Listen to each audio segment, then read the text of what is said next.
هو انا في الخيال ولا في ارض الاحلام؟ تعالوا بصوا هنا، انا رحت فين؟ اجمل مكان في القاهره. بصوا المنظر، اسمه كيزي ستيشن. رحت النهارده انا وماما واخواتي وكده. بصوا المكان من جوه تحفه، احنا لسه ما دخلناش بس من بره. بصوا المكان مليان شجر ومليان زرع.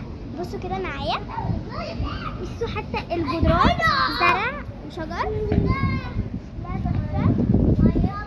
شايفين المنظر؟ شكله تحفه بجد. ولا من جوه يا جماعه خطير خطير خطير. بص كمان من فوق كأن الشباك بيسيح كده من الحر زي بالظبط. بصوا كمان من جوه، تعالى اوريكم ده اللي انا شايفاه من الازاز. في هنا الاول بوابه لازم عشان تعدوا منها تقطعوا طبعا التيكت.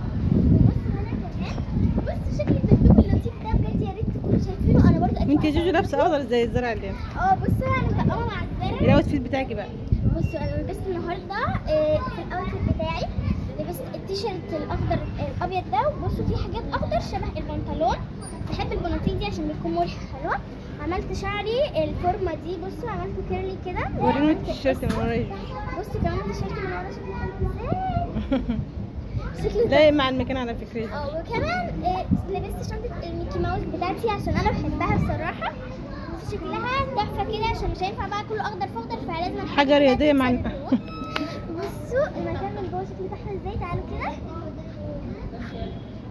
بصوا جوه في دبدوب ازاي. دي المفروض كل دي زحليقه، شكلها يجنن من جوه تحفه. فتابعوا معايا على قناتي جوجو اند ماما علشان نشوف المكان الجامد ده.